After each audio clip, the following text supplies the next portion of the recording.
I see it everywhere. Can you get to $1 million in 10 years? Fact or fiction?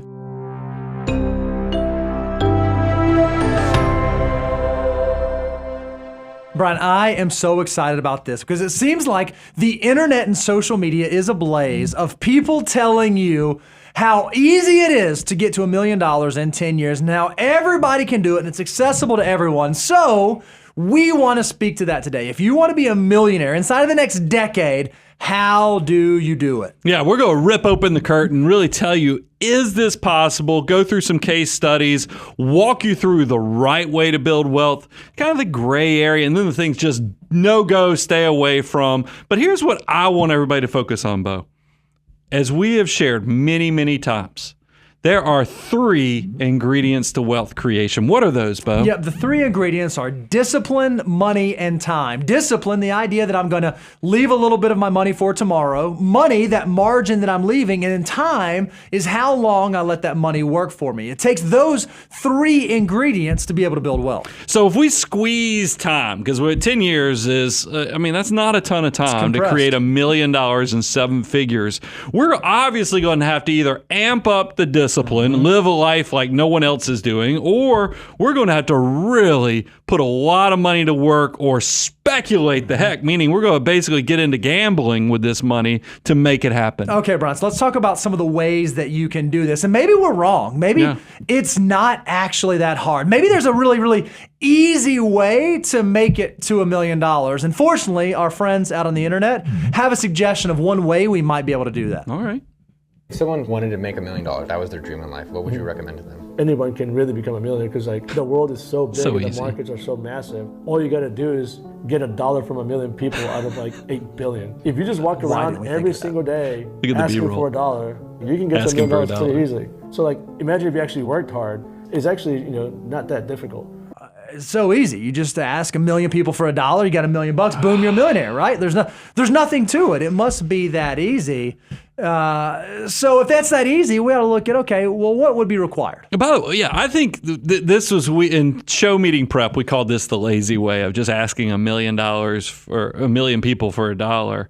But I don't really think it's that easy and it's that lazy because we actually broke down the numbers. Yeah, look at this. To do this, you would need to successfully ask 100 people for $1 every day. And if every one of them said yes, it would take you 27 years to get to millionaire status. That doesn't fit into our framework. We're trying to do this in 10 years. So how do we do it in 10 years? All right. Well, then if you could successfully ask 274 people and 100% of them say yes for $1 every day, well, boom, now you could do it inside of 10 years. So 274 yeses. Okay. It sounds like, despite what the B-roll and what the guy said, it sounds like we don't need a $1 bill. George Washington getting done. How about if we leaned into Alexander Hamilton and the $10 bill? So this is all you'd have to do. You would just have to ask 27.5 people for $10 every single day, and you could do it in 10 years. So now you got to get less than 30 people just to hand you a $10 bill every day. Do that every day for 10 years, and boom, you're a millionaire. It's easy. Yeah, I see. This is the thing. I do not love this component of social media. Is that they will do math crimes and all kind of other things to make it look, easier than it actually is. But I do want to make sure I focus and give this disclaimer. A lot of what we're about to cover. There is enough truth to it that there really are ways to build wealth with obviously making your money work harder than you do with your back, your brain, your hands. But we're going to focus on the get-rich-quick schemes first. This is no-go land. And then we're going to kind of go through the gray zones. And then we're going to go into some areas that I think are good ways, but we still might be cutting the corner off of how much time it takes. Yeah, let's start with the don'ts. These are the things that we would not encourage you to do that maybe other influencers out there would suggest that you should do. And the first, we just call this chasing the trend. This is the idea around speculating and figuring something out before someone else does it, or maybe even just gambling and getting lucky that your idea happens to be the next big idea. Yeah, this is leaning into I'd rather be lucky than to be good. And there's a lot of people, for their strategies to work, you're straight up gambling and counting on Lady Luck to make it happen for you. So let's think about some definitions, right? When we think about this, what is speculating? Well, speculating, the definition is it's a short-term strategy that involves buying and selling assets quickly in the hopes of making a quick profit. It's focused on very high risk, possible or potential returns. Well, we think of that in the context and compared to investing. And investing is a long-term strategy that involves holding assets for years, if not decades, and rather it's focused on lower risk, probable returns, not possible returns. So you have to think about, when it comes to me building my wealth, do I want the high risk, maybe it hits, or might there be a better way to approach it? I think here's the thing. Speculating, just like gambling, you have to know what you put into that likely ain't coming back. So that's not your eating money. Yep. And it's the same investing. That's the part. When I invest in something, I'm kind of counting on not only getting the money I put into it, but I'm also planning on getting my return. So there's a high probability that this will happen. But Bo, I've noticed a trend. It seems like whenever things are going well, we come through a bull market, we start getting this overconfidence. Yep. What's going on there? Yeah, a lot of people, I think that we are incorrectly assured that we know how to make wise decisions. Like, it's real easy to say, oh yeah, I was going to start buying Bitcoin. I saw this coming. Or, I was going to jump on those NFTs. I knew that was going to be the thing. Well, hindsight is always 20/20, but sometimes that 20/20 hindsight causes us to have overconfidence that we actually are going to see what's going to take place in the future. And unfortunately, I think a lot of people, when they start betting big on that, they end up holding an empty bag. Yeah, and this is, we could have done Beanie Babies. We didn't, but I know right now I see all over the internet talking about how you make money with artificial intelligence. Yep. You threw out NFTs, which was, something that was a blaze a year and a half ago. Cryptos continue to be hot and cold depending upon which month we're in. So we wanted to before you jump on the next latest and greatest trend, there's probably some things you should consider. Yeah, the very first thing is do your own research. Make sure that before you invest in something or before you speculate into something, you are actually operating on sound guidance. You are operating on sound research. You've put thought into this. Don't just scroll through TikTok, hear some bozo tell you how to go make $1 million, and all of a sudden you try to start doing that thing. Yeah, and I know we have other points to cover, but it is important. Always follow the money. I think that it's so interesting. Like crypto, a lot of the influencers who are out there pushing it, they've now been sued. They've been disgraced because a lot of them were on the take and not acting in your best interest. So be very careful. It's back to do your own research. The other thing you have to do is make sure that it fits into your plan. If you are speculating or if you're going to do something a little bit higher risk, where does this fit in your overall financial plan? And if you don't have a plan at all, I would argue that you are not at the stage of your journey where speculation should be part of what you're doing. Yeah, and speculation, as I've already kind of alluded to this is your fun money. This is something that you're using for recreational purposes. It's not the retirement money. It's not the foundation. I make the point often that, there's nothing wrong, just like when you go fishing. You fish with a rod and reel, and it's fun to have the fishing stories about the big ones that you caught or the big ones that got away.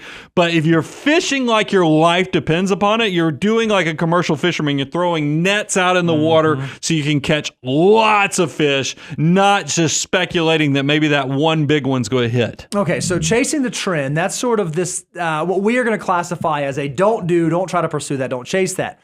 These next things we're going to walk through are actually things that you may actually pursue, and we've actually seen in the real world, these things lead to wealth building, but you need to go into it with eyes wide open because the reality might not be the same as what the brochure tells you. And man, we went right to the heart of this. A lot of people talk about real estate, and we absolutely love real estate. We're 8-figure real estate investors ourselves, but we always tell you real estate's one of those things. First of all, everybody I've seen that's extremely successful in it, it's not super passive.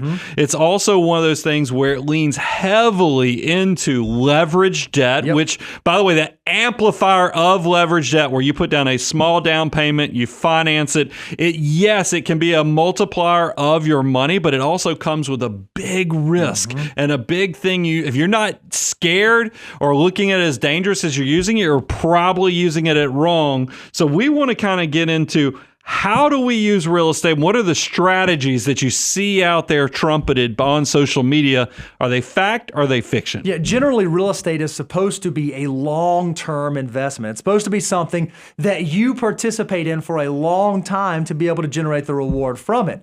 And if you think about real estate here in the United States, over the last 20 years, home prices in the U.S. have increased by 99%. Wow. So on the surface, that sounds amazing. And you're thinking, holy cow, 99%, they've doubled. That's amazing. And while it sounds like a lot, if you actually look at the math, that only works out to an annualized return of about 3.5%. So over 20 years, 3.5% turns into a 99% rate of return. So while real estate can grow and can add value, often it's not a fast, rapid thing that takes place. So we've put together a case study. We said, hey, what about an option one if we're going to use real estate? Let's just go with the basic, meaning our home appreciation on our primary residence. That's what most people do. I do want to say, look, we used that 3.5% over the long period. There's been periods over the last 3 years, Bo, where I know real estate was appreciating 9% annually because of the pandemic, all kind of strange distortions. So you probably could have done this with lesser money in the past, but that doesn't mean that you could do it as easily going forward, because if we had such a big run up in the last 3 or 4 years, it probably means this is going to be more muted or mitigated, slowed down a little bit, especially with interest rates over 7%. But Bo, walk them through, if we're talking about home appreciation only, how would this work? Yeah, so think about the mathematics that surround this. If you wanted to make $1 million and your timeline was 10 years, and the way that you ultimately want to do it is through price appreciation on the real estate that you're purchasing, what you'd essentially have to do is you'd have to buy a piece of real estate that costs a little over $1.7 million. So if you're going to try to do this as quickly as possible, you're going to put down a 3% down payment because you got to leverage as much as you can so that it can grow as fast as possible. Good luck with that. On the $1.7 million home that you're going to purchase, you have to put down $52,000 as a down payment. Well, then if we assume over the next 10 years, the house appreciates at 3.5% per year, you would have an appreciated value of $712,000 over that 10-year period. So you've got your $52,000 down payment, you have the $712,000 of appreciation, and you've been paying on the mortgage the whole time. So you've actually paid $236,000 in principal payments on the loan. So when you add up the principal payments plus the price appreciation plus your down payment, boom, you just came up with $1 million in a 10-year time frame. Now, look, on the surface of this, I mean, because I'm adding the $50,000 for the down payment, which is a stretch, $235,000 of you paid down the debt. You were out of pocket on this. Now, look, we're leaving off some things. We'll talk about that. But on the surface, it looks like you put down $300,000 towards this house, and now it's worth, you got $1 million or $700,000 of appreciation, so you have $1 million made. That looks great, but there's obviously some flaws here. What are we missing? Yeah, it sounds great. There are a number of flaws. Let's start with the very first one. Saving up the down payment, saving up a $52,000 down payment to purchase a $1.7 million home will probably take some time. You have to find a lender that's going to be willing to loan you that much money on such a small down payment. So just saving the down payment in and of itself is a hurdle that you'd have to get over. Yeah, I mean, this is, and I've kind of alluded to this too. There's some friction costs here. Obviously, closing is going to be expensive on $1.7 million. Maintenance, taxes. We're still leaving a big question mark that's coming up in the future. And then you just alluded to, Bo, you'd have to find a lender. Look, we told you, first-time home purchase, we're all about getting on that home ownership train with 3 to 5%, not the 20% that you hear all the other gurus. But I think we're talking about kind of beginner home. Your first welcoming into this. When you think about a $1.7 million home, It's a big I think matzo ball. that's a lot to ask. And I think the banks, the lenders, they're going to give you some pushback on that. It's also going to create a monthly payment that you're responsible for at over $11,000. So think about what that means. You now have this monthly payment to satisfy the mortgage of this home of over $11,000. So if you think about $11,000 monthly payment playing out over a decade, the total payments you will have made on that mortgage, a little over $1.4 million. So this idea of, I have $300,000 out of pocket and I turn it into $1 million, that's not really the case. You actually had to outlay $1.4 million in order to accomplish that. That's because when we were talking about the $50,000 down payment, the $250,000 of principal paid down, we forgot to talk about the interest. That's a big deal. And right now, with interest rates being over 7% on mortgages, that's going to be, you're going to be in business with the bank on this whole journey to seven figures. So obviously, that's maybe the best days for that were in the past.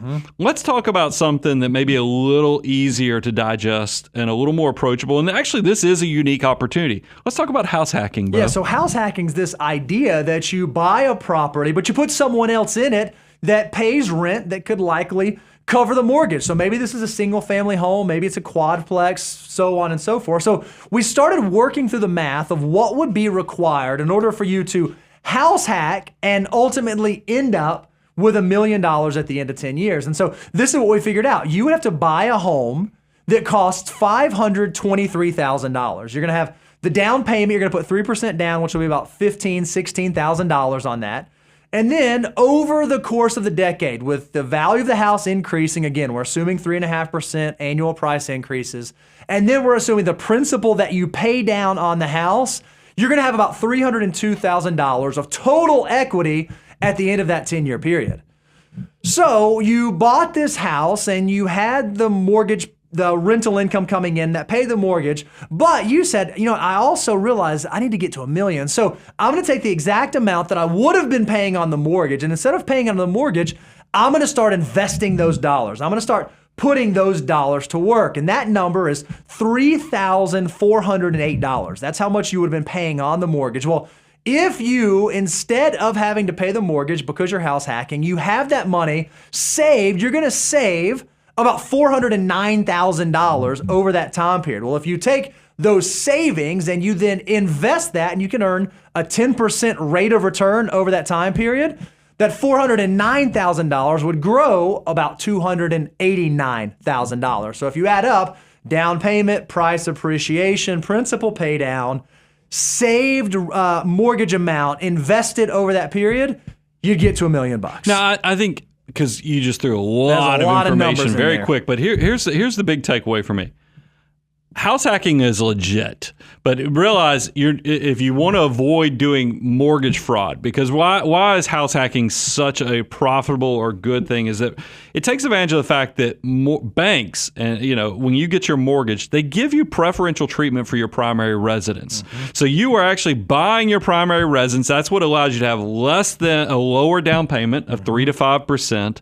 It also, because you're living there, the bank thinks you're less of a risk because you need shelter. So they allow you to do this. So you can't use this strategy to buy the house and then move out very quickly, because that might be mortgage fraud. But this does work very well if you want to take on a roommate, if you want to buy a duplex, a triplex, or a quadplex like Bo talked about. But here's what I don't like. This feels very rushed. So I'd like to talk about the flaws in this, because even though this is a legitimate, unique opportunity, house hacking is one of those things I think work. Even this scenario, because of the 10 years, has some flaws. Yeah, one of the biggest flaws is you have to save up for the down payment. Remember, you have to come up with about $16,000 if you're only going to put 3% down. But good luck finding a lender that's going to let you buy a multifamily property with so little down. I think most lenders recognize multifamily properties are likely going to be investment properties, so they want a little bit more skin in the game. So just finding a lender and saving up that down payment is probably going to take some time.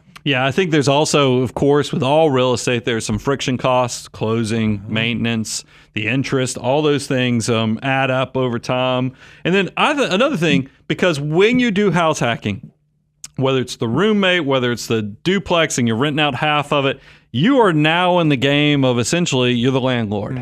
And to assume that you're going to have 10 years of quality renters, that's somewhat optimistic. I mean, I hope it does work that way, but that is not often what we see. And the other thing that we see is that we assume that in this analysis that the renters can cover the full mortgage or its equivalent. And while maybe that's the case, if you buy a duplex and you're charging someone half, who's renting half of the place and it's going to cover the whole mortgage, maybe you get that math to work, maybe not. Now, we recognize we didn't build in rental increases. That would obviously come into the equation. But this is kind of, for this to work, this had to be the best of the best of the best of the best scenario. Well, and to lean into that, I mean, because we assumed 100% if they were covering it, not only did they cover all the costs, but then we invested fully the amount above and beyond essentially our full mortgage interest and the costs that would to carry this. We actually put that out in the stock market and invested. That's a pretty rosy assumption there. And then I want to put one more word of caution. Like I said, this is something we actually like, and I think it is a unique opportunity. However, I do want to say this about house hacking is that sometimes I asked you, Bo, I said, how many in this community we live in, there just don't seem to be a lot of duplexes, triplexes, and quadplexes. Nope. It's just, that's not the layout. That's not the zonings in this area that we live in with high cost of living and so forth. And then I think about like when we lived in Georgia, there were a lot of duplexes that you could buy into, but if you were, because remember, you have to live in this building also. This is what makes it a hack, is that you're the landlord that's also living in it as your primary residence. It would have been harder to send your kids to the school system that area was zoned for, because it was not ideal. The area where the best schools were. And then it's something you need to be very aware of, is that on paper, this is great, but just make sure it aligns with your goals and the needs of your family. So it's possible, but it's difficult. All right, well, now let's move on. Let's talk about a third thing you can do with real estate. And this was very, very popular over the past decade. I'm curious to see how popular it still is. But one of the things you hear people talk about is, hey, I'm just going to flip some houses. I don't deal with a renter. I don't want to handle that. I just want to buy a house, and then I'll put some lipstick on, and then I'll just flip it. This is the entire business plan of Home and Garden TV. That's exactly HGTV right. shows you, I mean, they have every city in America is almost represented with this. And so when you think about this, if you look at this, according to ATTOM, the median house flip in 2022 made almost $68,000. So flipping a house, you make $68,000. Well, Brian, you mentioned in show prep, I'm just going to throw out my go-kart math here. All I got to do is flip 15 homes to reach $1 million. That seems so digestible, especially over 10 years. Right? We could make this happen, but there's obviously, this is why, I mean, look, I love the TV shows because they're so fun. They appeal to, you see a pile of trouble. I mean, and then you see by the end of it that these people turned this ugly house into a beautiful house, and then they did it in a short period of time, and really 30 minutes, and they made almost six figures. Why don't we all do this? Obviously, there's some flaws to this process. Yeah, so here's the very first flaw. You have to factor in all the missing costs. There's closing costs every time you have a transaction. In order to actually flip the house, you're probably going to have to put money into it for renovation costs. You're going to have taxes that you're going to have to carry. There are other things that come into it. So just thinking about your gross profit is not going to be as valuable. You need to be focusing on net profit to be able to get to that $1 million. And so I don't know that each home flip is going to be quite as profitable as they make it seem. Well, even though it was only 15 transactions, this would still require that you're flipping multiple homes, meaning you're essentially doing this every 8 months. So you've got them in different, probably modes of rehab. And this doesn't happen overnight. And I also don't think it's the easiest thing to find the deals, because if you have to do this, 6 to 9 months is an aggressive time frame for highly experienced flippers for renovating and turning these dogs into beautiful gems. It just seems like you're really counting on a lot of things to go right. And the longer you hold the property, the less money that you make. It has to move quickly in order for it to be profitable. Also, saving for the first down payment, which usually is going to be 15% if it's purely going to be a speculative flipped property. is going to be difficult. It's going to take time to be able to do that. And if you're going to be cranking through this over and over and over again, you're going to need a solid quality network of folks. You're going to need really good real estate agents. You're going to need really good contractors. You're going to need really good folks who know how to work with your buyers and work with the sellers to get these transactions processed through in a timely manner. And I don't know about you, Brian, but every real estate transaction I've ever done has not been fast. They're all slow. And so thinking about doing this over and over and over multiple times over the years, I think is going to be a pretty difficult thing. And then getting vendors to come out and do your work. I mean, they got to, because realize, like here in the Nashville marketplace, where all the tradespeople can go work on full house construction, they don't like to do one-off projects. I can just go ahead and tell you, because they look at their time as money, and it's hard to get them to go over. So that quality network is going to take time to build, or even for you to create. You know, for you have tradespeople that work directly for you. That's going to take a period of time, so that's not going to happen overnight. So 10 years, once again, is going to really squeeze that. And then the last thing that I think is important is timing. Bo, I know for a lot of people pre-Great Recession, we thought real estate only goes up. God ain't making any more land, right? I mean, you hear it. God doesn't make more land, but if we use history as a guide, we know that there might be some caution tape around this. Yeah, if you're going to be flipping, buying something and selling it for more, you really need the housing prices to go up. You need it for them to increase. And right now, when we think about these last couple of years, it seems like that's the way that it worked. But if you look at real estate prices from 2007 all the way till now, well, you can see during the Great Recession from 2007 really till about the middle of 2009, beginning of 2010, real estate prices dropped 19%. And then you can even see since the highs in 2022 until now, real estate prices have come back 13%. So if you're trying to buy and flip and buy and flip and buy and flip and buy and flip, but the market is not moving in the direction that you need it to move, it's going to make things a little bit more difficult. Those down periods are death, because what happens is leverage debt. We love it. You know, you hear everybody talk about it, how great it is, but this is what the Achilles heel of leverage is that more than, I mean, because 2007 all the way through 2009, that's probably 24 to 30 months that we're seeing that nobody's buying in that property. The more you hold it, you're still going to have to cover all the note payments. You're going to have all the repairs. You're running multiple projects.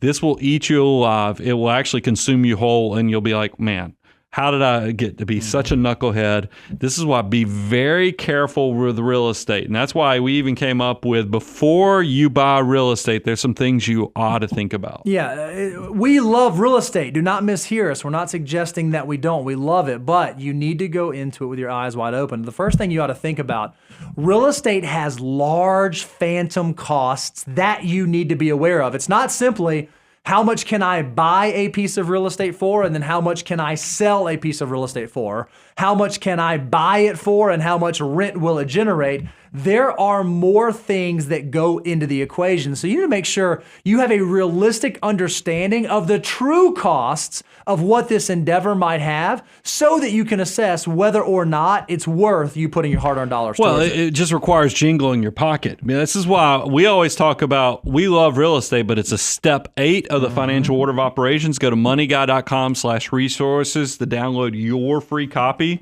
of the 9 steps. But it's a step 8 because you've got to have enough money to weather the bad times, but also to cover all those phantom and friction costs we talked about. I think a good example of this, Bo, Graham Stephan. We've covered Graham's stuff. He's got millions of followers on YouTube. We know his financial foundation and success came from working in the real estate marketplace. But a lot of people skip the step that Graham built up over $200,000 before he kind of went deeper into this whole real estate game.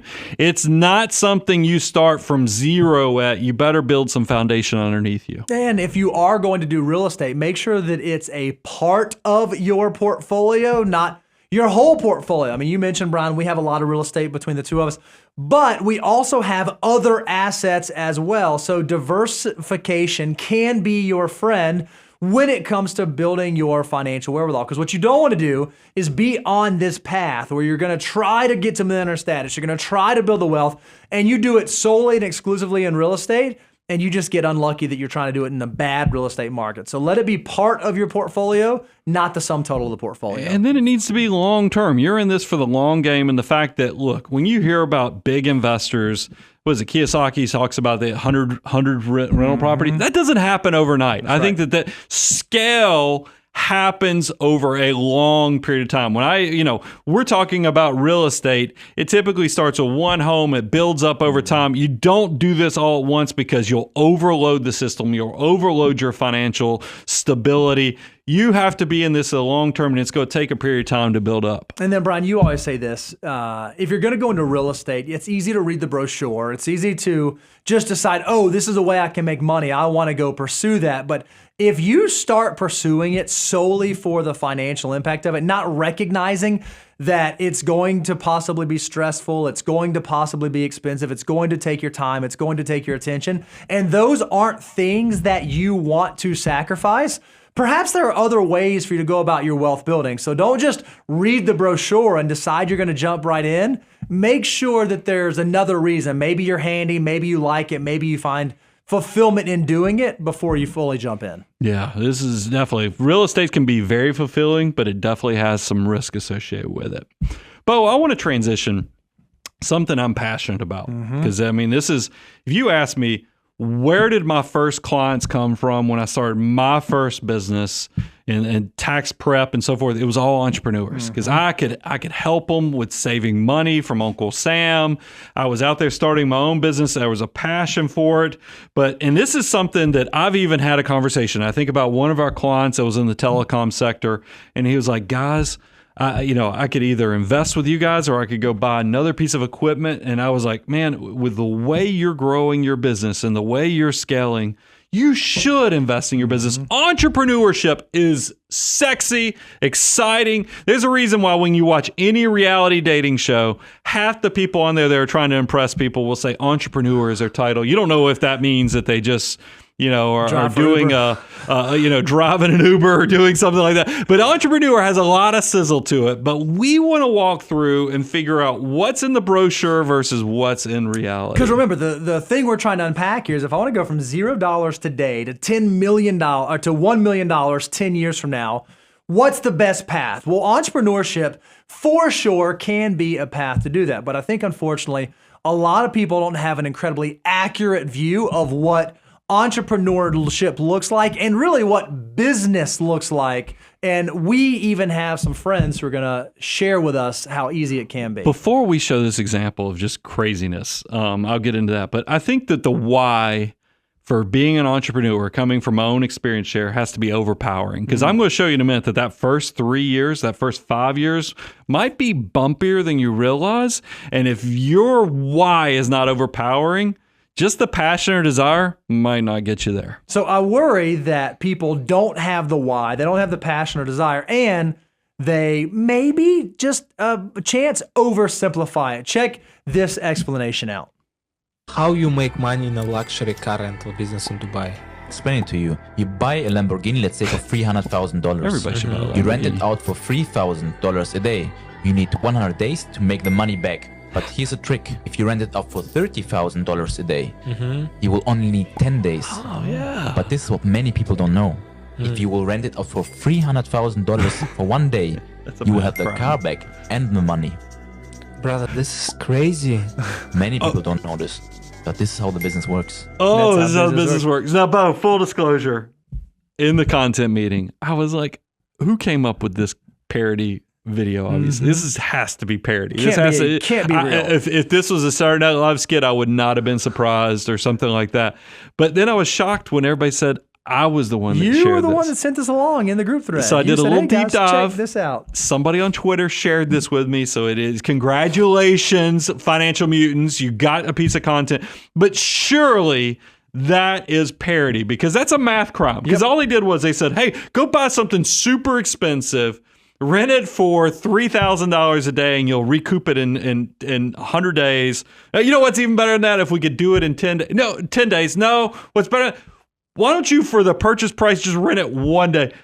That's silly. That's madness. It seems ridiculous, right? Like obviously thinking about buying a $300,000 Lamborghini, it seems ridiculous. But how many people think about businesses that same way? They say, okay, if I want to make $1 million, well, I just need to come up with a $5 product and I just got to sell it 200,000 times. Or sounds so easy. Or you know what? I'll come up with a $50 product. I've only got to sell that 20,000 times. Or I'll come up with a $500 product. I've only got to sell that 2,000 times. Or, and this is where they land, all I got to do is come up with that $5,000 product, that $5,000 course, that $5,000 session, that $5,000 fill in the blank, and I just got to find 200 people who will buy it from me. And if I can find 200 people that will do that, boom, all of a sudden, I'm a millionaire. Look, the scale is a legitimate thing, and there's nothing wrong with this, but here's the reality, because I loved how he closed out. He said, this is how business works. Mm-hmm. Here's the reality of how business works, is that you have to either have a skill or a product that people willingly want to give it to you, and then they leave the transaction after the transaction's completed, and they say, that was so good that I hope I can do something else with that service provider or that business that made and manufactured that product. This is where I think a lot of people disconnect, is that this has to be a willing transaction and your value add has to be overwhelming. So, Bo, with that setup, let's talk about the flaws. Yeah, the very first one, Brian, is that you need to recognize that when it comes to business, revenue is not profit. Those are not the same thing. Just because you have money coming in does not mean that you're making all of that money. There are costs that are associated with doing business, and you need to recognize that if you're going to create a $5,000 product and you're going to sell it to 200 people, or you're going to sell 200 of them, you have to be able to create them. You have to be able to build them. You have to have distribution. You have to have sales. You have to have all of these other things. Just getting to profit alone is a pretty difficult thing for most businesses to do. Yeah, tying into the profit component. I mean, I think overnight successes are far, and you just don't see, there's not many of them in small business, because typically that first 3 to 4 years, I mean, if I take my own personal experience, it took me 3 to 4 years to get to my W-2 income. That's why I had to have big pots of cash to kind of bridge that period. And then I even look at the fact that if you said, hey, at what point was it a no-brainer that you went the entrepreneur path versus if you would have stayed in your high-paying service industry job, it probably was in year 10 to 12 that you actually had escape velocity point, that this was a no-brainer, that entrepreneurship worked out for me. So you can quickly see that there is a ton of opportunity between year 1 to year 12 for people just to say, you know what, this isn't for me. I'm going to quit this path less traveled. I'm not going to do it. And who could blame them? I mean, if it takes that long, you need to recognize it's not as easy as maybe the brochure or the YouTube video or the TikTok video shows you for creating entrepreneurship. Yeah, so think about this. We just said, building a business, you said it took you 10 to 12 years to get there. Well, if your goal is to be an entrepreneur and you want to get to $1 million inside of 10 years, you got to have monthly profit of $8,333 on average over that 10-year period. Well, it's difficult to get to $1 of pure profit as a business owner. So to get to $8,333 right out of the gate and continue that on for 120 months is a pretty hard charge. We did our own little math crime there. It was basically just took $1 million divided by 120 months, and that's where we came up with the 8,333. But I just shared with you guys, it took me 3 years to kind of return to W-2 type income. So that's, even that number would probably be much more elevated. It's back to the why has to be overpowering. I'm not talking about a whisper that you should leave your day job.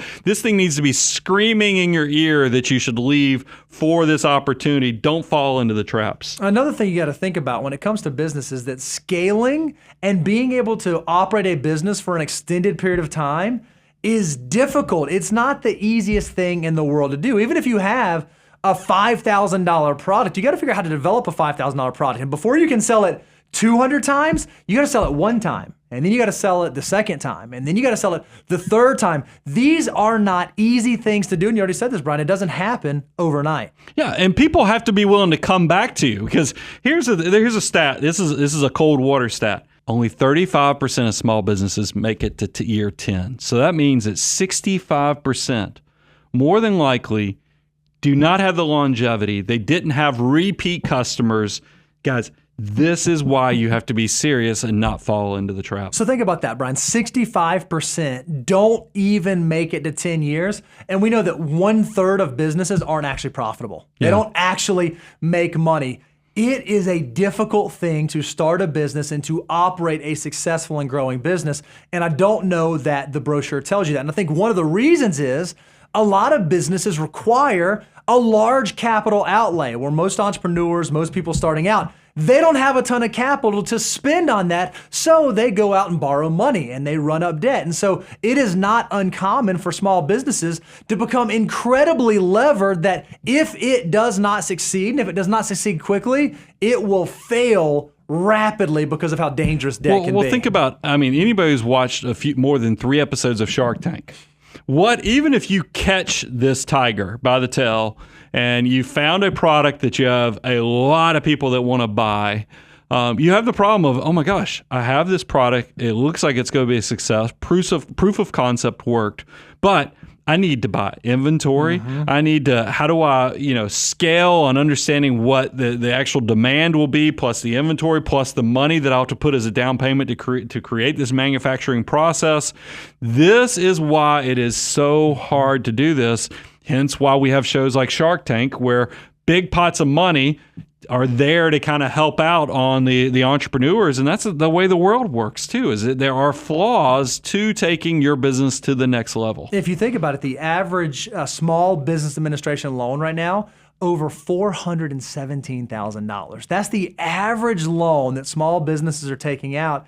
It's a difficult thing. So if you want to run a successful business, it takes time and it takes planning. It takes a lot of forethought. It is not, Brian, you already said it. It's not an overnight success. It's not something you can just blink and make happen. There's a lot more that goes into it than that. So let's put on, I'm an optimist, and I love sharing the good news of making good financial decisions. And obviously I'd be a hypocrite if I told you how horrible it was to be an entrepreneur when you look at my past and see we have repeat processes where we've done this. So if I tell you how scary it is, but yet I've done it, there has to be a better way to do money and a better way to start your business. So we want to walk you through what are the things you should do to set yourself up for success. So before you start a business, one of the very first things, Brian, you tell all business owners this, you got to put on your 3D glasses. What does that mean? What are your 3D glasses? Here's the 3D glasses. You're going to do a business plan 3 different ways. And I'm talking about go on out with your projections. I told you it was going to take you 3 years to get back just to profitability or what you made with your W-2. It might take you 10 years to get to that launch or escape velocity point. So let's run a 10-year plan with the first D. This is the daydream. You're dreaming that, oh my gosh, I'm going to be so rich. This is going to be so perfect. This is why I did this. You're going to have your down-to-earth plan. This is the reality of the situation. Then, of course, don't skip this one. I know we love to talk about how rich we're going to be, but do the do-do plan, because the do-do plan is going to protect you, because if you can plan for how bad things could be, what a disaster it is, you might be better prepared just in case things don't go as you plan. Another thing that you should do in conjunction with building your 3D plan is test it out. And we say test it out, what we're really saying is try to figure out what your minimum viable product is. What is the minimum product or minimum service that I can introduce out into the world to prove that there's actually a demand for it, to prove that someone's willing to pay for this? How often, Brian, do we see a small business owner say, hey, I've got this great idea, and all of a sudden they get the name and they work on the branding and they do the website and they build all the things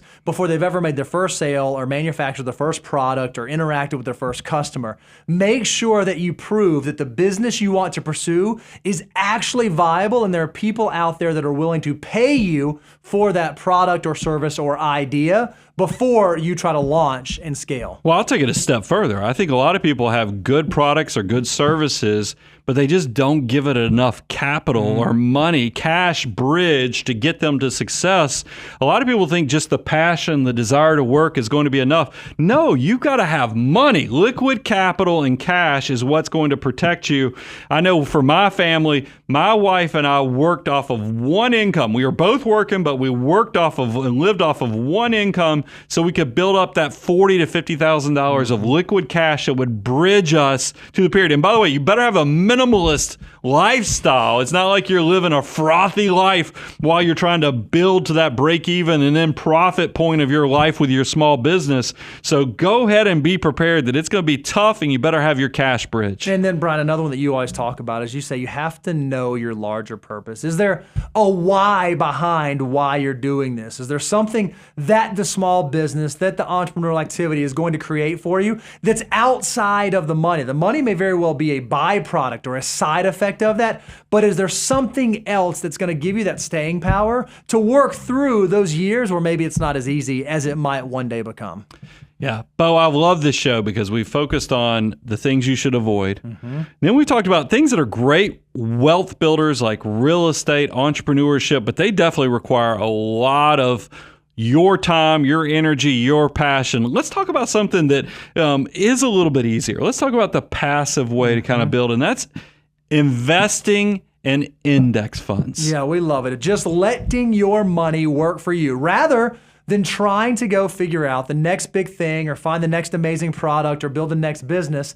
Perhaps just taking a little bit of your dollars today, or if you're trying to get to $1 million in 10 years, a lot of your dollars today, and putting them to work for you for the future so that your money is actually working harder than you can. I think you'll be amazed. This is actually a viable way to build wealth, not just over the long term, but also over the short term if that's what you're trying to do. Now, this is going to take a little extra, use and dedication. I mean, we're definitely leaning into the discipline component if you're going to do this in 10 years. But walk them through. We created a case study on this. Yeah, we said what would be required if you wanted to start at zero today and you wanted to have $1 million at the end of 10 years. And we just said, how much would you have to invest on a monthly basis if you could annualize 10% over that 10-year time period? Well, the number is $4,882 a month. So if you can start today and you can save $4,882 every month for the next 120 months, and you can annualize 10% on your portfolio, at the end of 10 years, you will have $1 million in invested assets. Now, I want to, everybody who's just listening to this, hopefully my voice will help bridge this information I want to share. But everybody who's watching this on YouTube, I want you to look at that visual. It's right there. Bo I'll echo it. $4,882. That's what you'd have to invest, and assuming that's 10% per year. That's pretty aggressive. But here's what I think if you look at the visual. I want you guys to look at the blue, the dark blue. That's the principal of your contribution. The light, that's not a teal, but that's definitely a lighter shade of blue with a hint of green in it. That is actually your money working for you. That's the investment gains. Look at the visual on this, is that the first 1 to 3 years, there's not much separation between what you've put in versus what the money made. But when you get out to year 10, man, this is when it's starting to get juicy. This is when it's great to be an investor, is because we've reached the boiling point of letting your money work as hard as you do with your back, your brains, and your hands. So that's the part. I think to say we're going to put a restriction on here that this is only a 10-year, we're actually undercutting the sexiest part of investing in index funds. Is that what is year 15? What is 20, 25, 30 years in the future? I mean, the separation from what you've put in to what it's worth is going to be dynamite. So I'm just telling you, we're doing this just for education purposes, showing you 10 years, but the reality is it's much sexier, much cooler to watch what this money can do over a much longer period of time. Now, we would be doing a disservice if we did not actually walk you through the flaws that are associated with this, because trying to become a millionaire in 10 years is an aggressive goal. And so even in this analysis of putting your money to work as an index investor, there are some flaws that are worth mentioning, that are worth bringing up. The first is assuming a 10% annual rate of return in a 10-year time frame. Now, I can immediately hear people saying, oh, well, no, historical S&P 500, it's returned 9 to 11%. That may be true over a long time period, but if you shorten that time period and you look at 10-year periods, it's not a given that any 10-year period will annualize a 10% rate of return. I mean, certainly we can think about the late 90s or the 90s decade. It was fantastic. You had large funds that were annualizing over 20%. But then you think about the 2000s with 2 large downturns, 2 large recessions, and it was called the lost decade. So the 10 years that you choose to try to pursue this goal really matter if you're going to try to confine it all inside of a decade. Well, and also everybody has a glide path. As you're super aggressive while you're young, but as you get close to actually retiring, you're probably going to moderate through a diversified portfolio.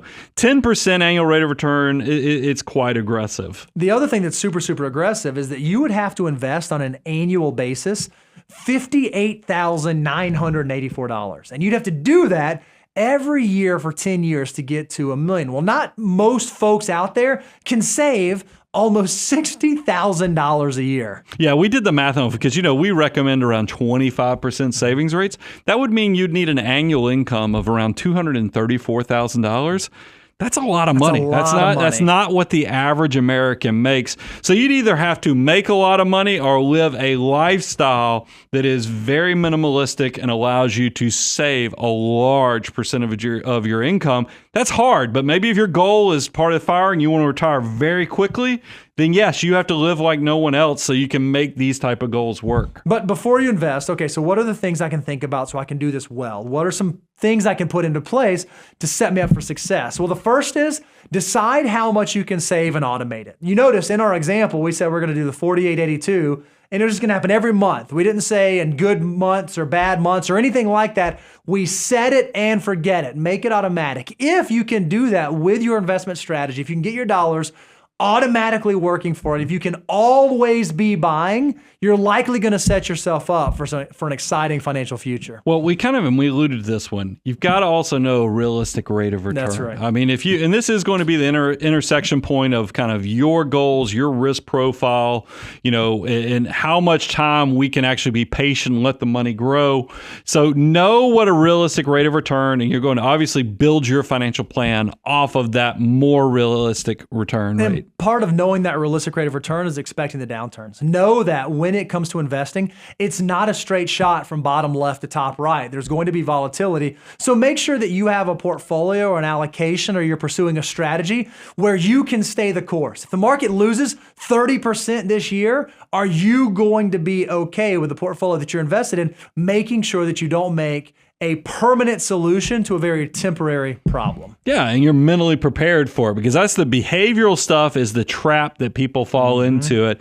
That's why I love talking about always be buying. You have to create processes that will obviously make the good habits easy, the bad habits hard. And one of the things, if you can create an automated investment plan, you really are setting yourself up for inevitable wealth. So do that, and I think you'll be successful. It's just be careful squeezing it down to a 10-year metric, because that's a much harder thing. And we want to kind of bring this thing in for a closing and talk about, for all of these strategies, whether we're talking about real estate, whether we're talking about entrepreneurship, and of course investing, including index funds.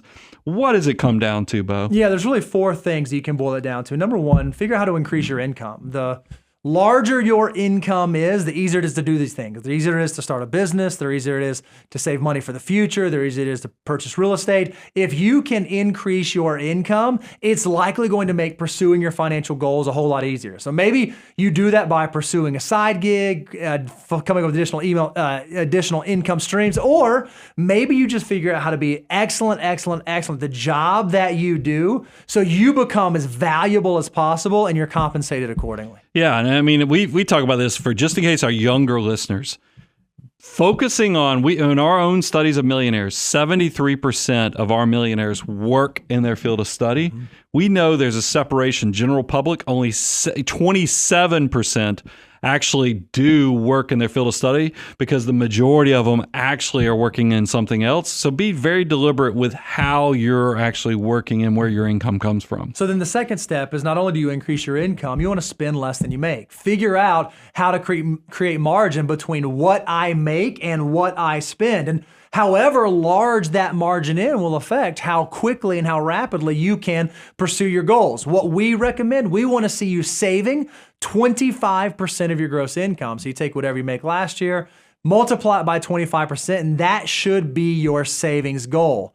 If you can do that, you're likely going to set yourself up for success in the future. Well, I mean, I love, because we've got these 4 things sitting here on the screen right now. Spending less than you make, that's discipline. That's definitely an ingredient to wealth creation.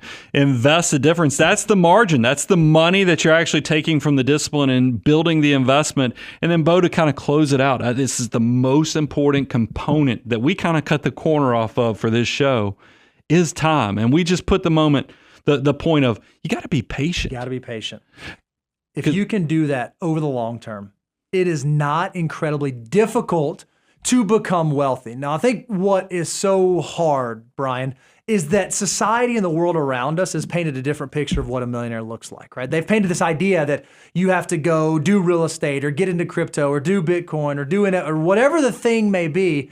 And the reality of becoming a millionaire probably looks a little bit different than what the world around us would tell us. Yeah, we actually have the data. So it takes the typical millionaire 28 years to reach that. So this is not something that happens in 10 years, which is the premise of this show. Now, look, I do want to be honest with you.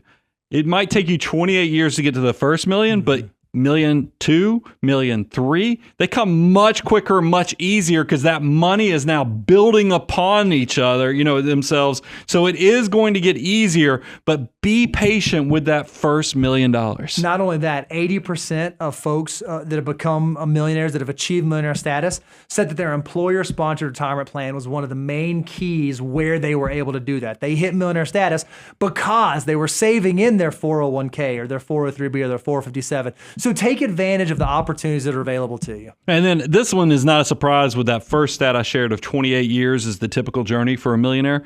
The average crossing age to reach millionaire status is 49 years of age.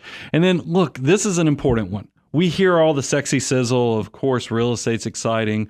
We hear the sizzle of entrepreneurship. But from our own research, 69% of our clients, if you ask them, what's the path? Now, maybe you now have multiple ways that you've reached millionaire status, but what was the one that got you breakthrough into 7 figures? 69% said it was steady saving and investing. There's a lot to be learned from that data point. Now, the question you can answer is why? Why do I want to be a millionaire? Why do I want to get to $1 million in the next 10 years? We cannot answer that question for you, but the better you can define your why, the better you can understand what's the reason that I'm working towards these. When you recognize that money is nothing more than a tool that allows you to do the things that you want to do, it is not the goal itself, it's going to set you free from these games of trying to become a millionaire in 10 years or become an overnight success or do any of these other things.